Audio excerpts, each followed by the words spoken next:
El desierto árabe se encontraba con la tierra más irrigada de Canaán. Existía una ciudad que brillaba con una prosperidad que deslumbraba a todos los que la contemplaban. Una ciudad rodeada de campos verdes y exuberantes en medio de una región mayormente árida.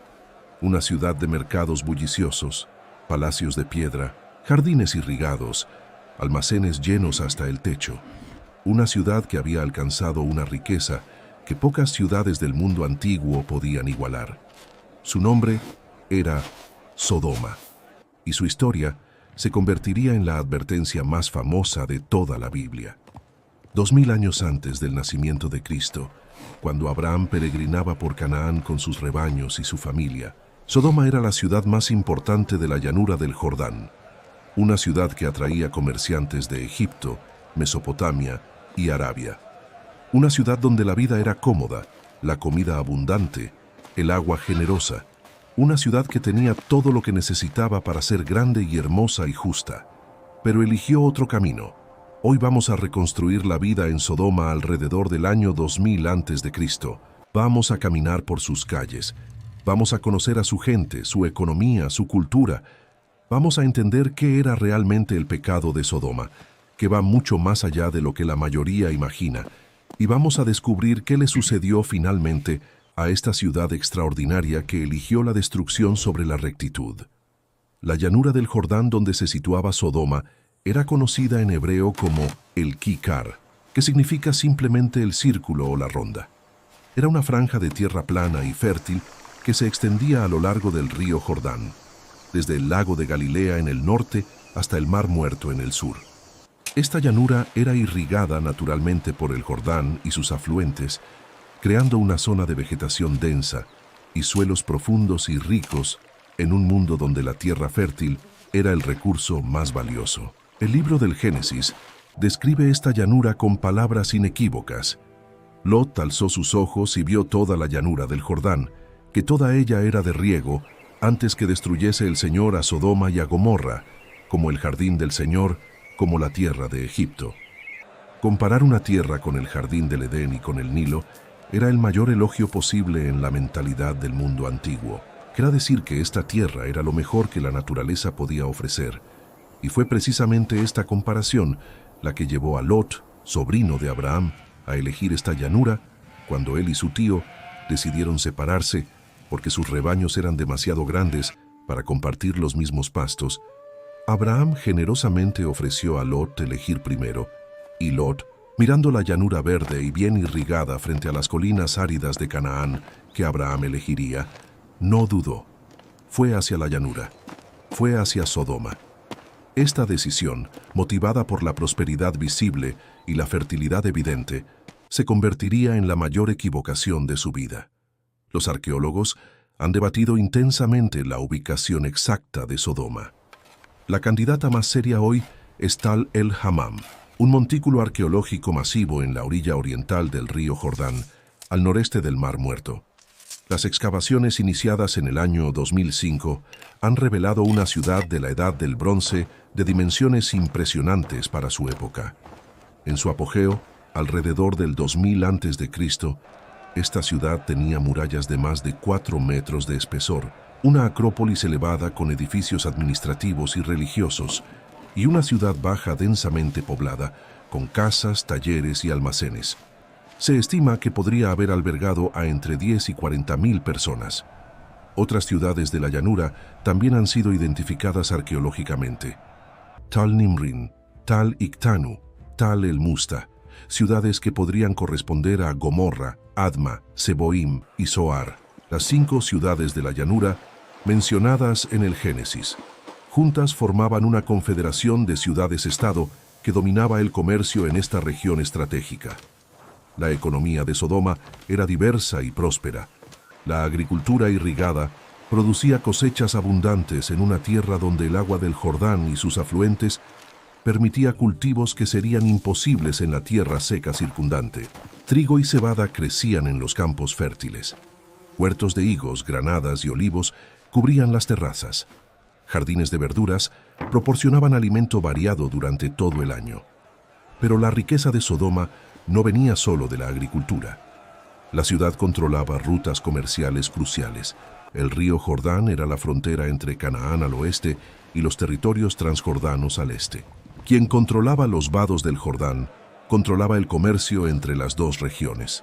Sodoma y las ciudades de la llanura estaban estratégicamente situadas para cobrar tasas sobre todo el comercio que cruzaba el río. Las caravanas que venían de Arabia con especias, incienso, metales preciosos, maderas raras. Las caravanas que iban a Egipto con productos cananeos. Los comerciantes que llevaban cobre de las minas del Arabá, el valle al sur del Mar Muerto, hacia los mercados del norte. Todos pasaban por la llanura del Jordán. Todos pagaban a las ciudades que controlaban las rutas. Esta posición comercial privilegiada había generado riqueza que se acumulaba en las manos de los gobernantes y las élites de la ciudad. Las excavaciones de Tol el-Hammam han revelado objetos de lujo importados, cerámica fina de Chipre y Egipto, sellos de piedra con diseños elaborados, joyas de bronce y plata, vasijas de alabastro que debieron contener perfumes y aceites costosos. Esta era una sociedad que tenía acceso a los bienes de lujo del mundo antiguo. Las casas de Sodoma variaban enormemente según la posición social de sus habitantes. Las élites vivían en casas de varias habitaciones construidas con ladrillos de adobe sobre cimientos de piedra. Tenían patios centrales donde se realizaban las actividades domésticas principales. Los techos eran planos, construidos con vigas de madera cubiertas de barro compactado. Algunas casas tenían 2 pisos, con las habitaciones de dormir arriba y los espacios de trabajo y almacenamiento abajo. Los pobres de Sodoma vivían en condiciones mucho más precarias. Habitaciones pequeñas, a veces de una sola pieza, con paredes de adobe sin cimientos de piedra. Pisos de tierra apisonada, sin patio propio, compartiendo espacios comunes con otras familias. Las diferencias de riqueza en Sodoma eran pronunciadas y visibles. La sociedad de Sodoma, como todas las sociedades urbanas del Bronce Medio, estaba estratificada en capas claras. En la cima, el rey y su familia, rodeados de una corte de nobles, sacerdotes y militares. Debajo, los comerciantes ricos que controlaban el comercio y la propiedad de la tierra. Luego, los artesanos especializados, alfareros, herreros, tejedores, carpinteros. Más abajo, los campesinos que trabajaban la tierra, pagando renta o impuestos a sus señores, y en el fondo, los esclavos, que podían ser extranjeros capturados en guerras o locales que habían caído en deuda impagable. La religión de Sodoma era politeísta, como la de todo el mundo cananeo de la época. Los dioses principales del panteón cananeo incluían a él, el dios padre, anciano y sabio, señor del consejo de los dioses; a Baal, dios de la tormenta y la fertilidad, joven y guerrero, cuya muerte y resurrección anual simbolizaba los ciclos de la vegetación; a Sera, la gran madre, diosa del mar y la fertilidad; y a docenas de deidades menores asociadas con fenómenos naturales, ciudades específicas o aspectos de la vida humana. Los templos de estas deidades eran los edificios más importantes de la ciudad. Servían no solo como lugares de culto, sino como centros administrativos y económicos. Los sacerdotes manejaban grandes extensiones de tierra agrícola en nombre de los dioses. Almacenaban grano en los graneros del templo, distribuyéndolo en tiempos de escasez. Prestaban plata a los comerciantes, registraban transacciones comerciales en tablillas de arcilla. El culto cananeo incluía sacrificios de animales, ofrendas de grano y aceite, rituales de fertilidad. Los textos bíblicos y otras fuentes antiguas mencionan también prácticas más oscuras: prostitución sagrada en los templos, sacrificios infantiles en momentos de crisis extrema, adivinación mediante órganos de animales sacrificados. Estas prácticas representaban la cosmovisión de un mundo donde los dioses eran seres poderosos pero caprichosos que debían ser apaciguados con ofrendas y placeres. El pecado de Sodoma es un tema que la Biblia describe con mucha más profundidad y complejidad de lo que la discusión popular sugiere. El profeta Ezequiel, siglos después, articuló claramente la naturaleza del pecado sodomita. He aquí que esta fue la maldad de Sodoma tu hermana. Soberbia, saciedad de pan y abundancia de ociosidad tuvieron ella y sus hijas, y no fortaleció la mano del afligido y del menesteroso. Esto es revelador. Ezequiel no comienza con los pecados sexuales, comienza con soberbia, con exceso material, con ociosidad, y luego señala el corazón del problema. La riqueza y la prosperidad de Sodoma no se compartía con los pobres y necesitados. La ciudad que tenía abundancia no daba al que no tenía nada. Esta era la maldad fundamental de Sodoma, la indiferencia hacia el sufrimiento ajeno, la prosperidad que generaba egoísmo en lugar de generosidad, la riqueza que endurecía los corazones en lugar de ablandarlos, la abundancia que producía arrogancia en lugar de gratitud. Y esta indiferencia se manifestaba en todos los niveles de la vida social.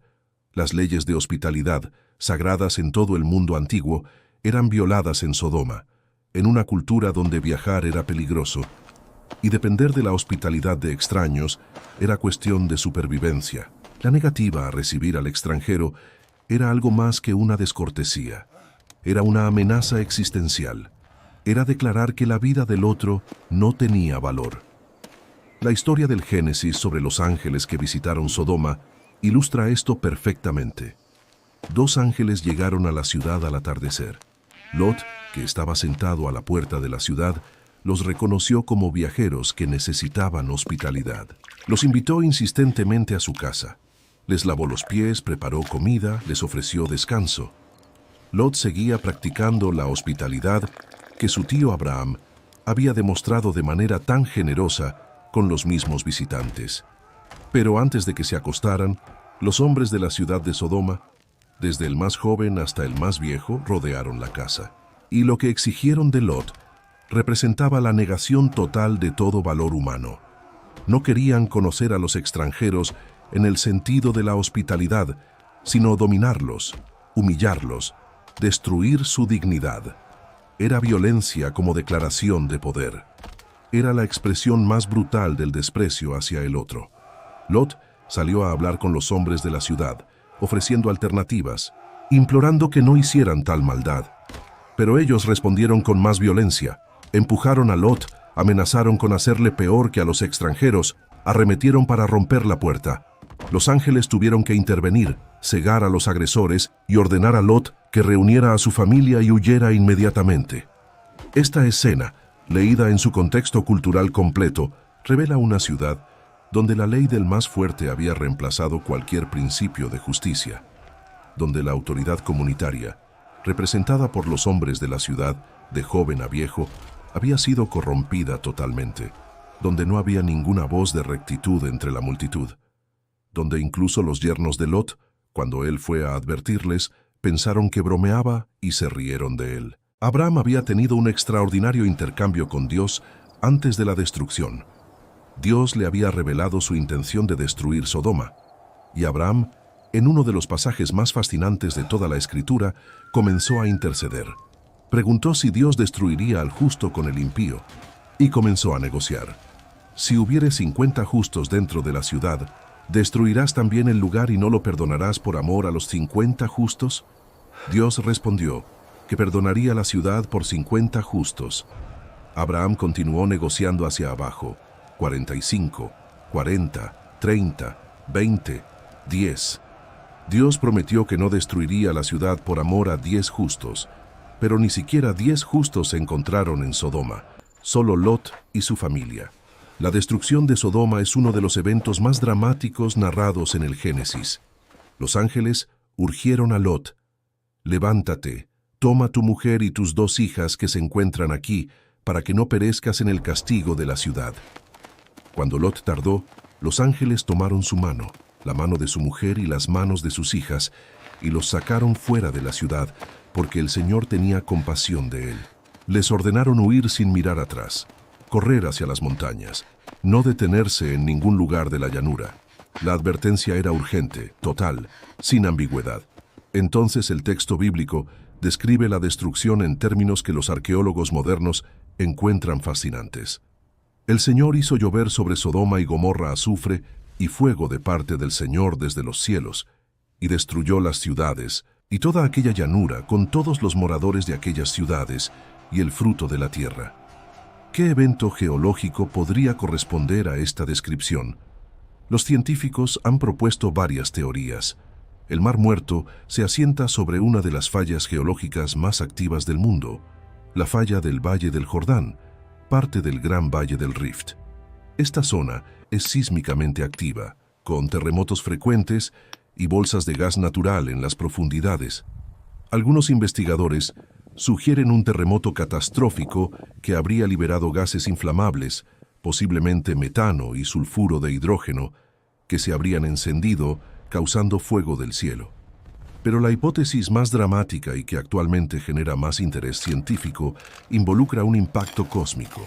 Un equipo de investigadores que estudia Tal el-Hammam publicó en el año 2021 un estudio en la revista Scientific Reports presentando evidencia de un evento de explosión aérea de un objeto cósmico, probablemente un asteroide o cometa, que explotó en la atmósfera sobre la región alrededor del año 1650 a.C. La evidencia es extraordinaria, una capa de destrucción abrupta que cubre todo el sitio, con temperatura de quema que excede los 2000 grados centígrados, temperatura imposible de alcanzar con incendios normales o incluso con volcanes. Vidrio de trinitita, el mismo material creado por explosiones nucleares, encontrado en la capa de destrucción. Esferas de hierro y sílice fundidos. Fragmentos de edificios derretidos y resolidificados. Sal derretida que cubre todo, explicando por qué la región tardó siglos en volver a ser habitable, y quizás explicando por qué la mujer de Lot se convirtió en estatua de sal al mirar atrás. Fue alcanzada por la onda de calor y sal del evento. Esta destrucción catastrófica habría sido visible desde enorme distancia. Abraham, que estaba en las colinas de Hebrón a más de 20 kilómetros, miró hacia Sodoma y Gomorra, y hacia toda la tierra de aquella llanura miró, y he aquí que el humo subía de la tierra como el humo de un horno. La mujer de Lot es uno de los personajes más breves y más poderosos de toda la Biblia, mencionada sin nombre, sin descripción, sin palabras propias, solo una acción y su consecuencia. Miró atrás y se convirtió en estatua de sal. Los intérpretes han debatido durante siglos el significado de este acto. Algunos lo ven como simple desobediencia a la orden explícita de no mirar atrás. Otros lo interpretan más profundamente. Mirar atrás era el deseo de quedarse, la incapacidad de soltar lo que se dejaba. Era el corazón que seguía en Sodoma, aunque el cuerpo huía. Era el apego a una vida que debía abandonarse. Era la nostalgia por la prosperidad, por la casa cómoda, por la posición social, por todo lo que representaba Sodoma. Abundancia material sin rectitud moral. Lot escapó con sus 2 hijas a la pequeña ciudad de Zoar, y luego, temiendo quedarse allí, a las montañas al este del Mar Muerto. Los 5 ciudades de la llanura fueron destruidas. Una civilización floreciente fue borrada. Los campos verdes que habían brillado como el jardín del Señor se convirtieron en desierto estéril. La prosperidad que había atraído a Lot se desvaneció como humo. Las excavaciones de Tal el-Hammam muestran que después de la destrucción catastrófica, el sitio estuvo abandonado durante siglos, quizás 600 o 700 años. La tierra había sido contaminada, posiblemente por la sal del evento cósmico, haciendo imposible la agricultura. Gradualmente, generación tras generación, la tierra se fue recuperando. Nuevos habitantes llegaron, nuevas ciudades se construyeron sobre las ruinas. Pero el recuerdo de Sodoma no murió. Fue transmitido de generación en generación. Los profetas israelitas usaron el nombre de Sodoma repetidamente como símbolo del juicio divino sobre la maldad. Isaías comparó a Jerusalén con Sodoma cuando denunció su injusticia. Jeremías usó el mismo símbolo. Amós, Sofonías, el libro de la sabiduría. Y finalmente Jesús mismo, que usó la destrucción de Sodoma como advertencia para las ciudades que rechazaban su mensaje. La historia de Sodoma en su contexto completo es mucho más rica y más instructiva de lo que una lectura superficial sugiere. No es simplemente la historia de una ciudad destruida por pecados sexuales. Es la historia de una civilización que tenía todo: tierra fértil, posición geográfica estratégica, riqueza comercial, arquitectura impresionante, contactos con el mundo más amplio, y que lo desperdició todo por elegir la soberbia sobre la humildad, la crueldad sobre la misericordia, la opresión sobre la justicia, el egoísmo sobre la generosidad. Sodoma era una ciudad donde los pobres eran ignorados y los extranjeros eran amenazados, donde la abundancia no generaba gratitud sino arrogancia, donde la prosperidad no producía justicia sino violencia, donde la ley del más fuerte había reemplazado cualquier principio de cuidado mutuo, y el contraste con Abraham, que vivía en las colinas áridas de Canaán con mucho menos prosperidad material, es deliberado y profundo. Abraham fue el modelo de hospitalidad perfecta. Cuando los mismos 3 visitantes llegaron a su campamento, corrió a recibirlos, se postró, pidió que descansaran bajo el árbol, mandó a Sara a preparar pan, mató un ternero tierno y bueno, trajo mantequilla y leche. Sirvió con abundancia y humildad a quien no sabía que eran mensajeros divinos. La diferencia entre Abraham y Sodoma no era de riqueza, sino de corazón. Era la diferencia entre el que tiene mucho y da poco, y el que tiene poco y da todo. Era la diferencia entre la ciudad que rechaza al extranjero y el nómada que corre a recibirlo.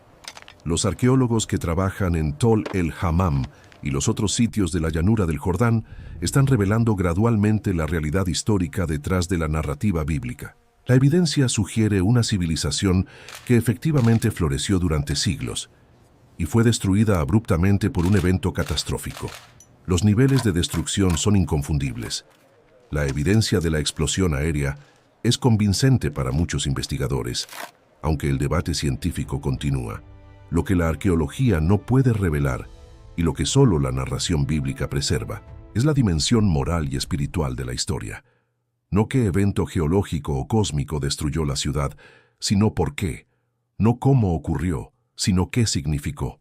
No las temperaturas de quema ni las capas de ceniza, sino la advertencia que este evento ha transmitido durante 4000 años.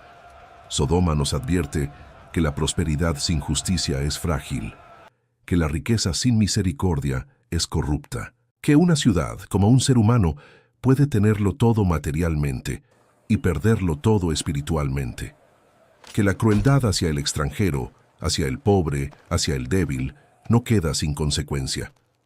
Nos advierte que mirar atrás con nostalgia hacia lo que se debe abandonar puede paralizarnos, que hay momentos en que la única dirección posible es adelante, hacia las montañas, lejos de lo que se destruye, que el apego a la prosperidad material puede ser la cadena que nos impide la libertad, y nos recuerda que en medio del juicio hay siempre misericordia, que los ángeles tomaron la mano de Lot y lo sacaron, que Abraham intercedió, que Dios escuchó, que incluso cuando la destrucción es inevitable, hay un camino de escape para quien lo busca. Sodoma, la ciudad que lo tenía todo y eligió perderlo todo, la ciudad más fértil convertida en el páramo más estéril, la ciudad que se convirtió en nombre de advertencia para todas las generaciones, la ciudad del pecado que enseñó y sigue enseñando que la justicia y la misericordia no son opcionales para quien quiere prosperar verdaderamente. 4000 años después, el nombre de Sodoma todavía resuena, todavía advierte, todavía llama a la reflexión sobre cómo tratamos al extranjero, al pobre, al débil, sobre qué hacemos con la prosperidad que recibimos, sobre si nuestra abundancia nos hace generosos o arrogantes. La llanura del Jordán volvió a ser fértil con el tiempo. El agua del Jordán sigue fluyendo. La tierra sigue produciendo. Pero las ciudades de la llanura no volvieron a ser lo que fueron. Solo quedan sus ruinas, sus cenizas, su silencio y la historia que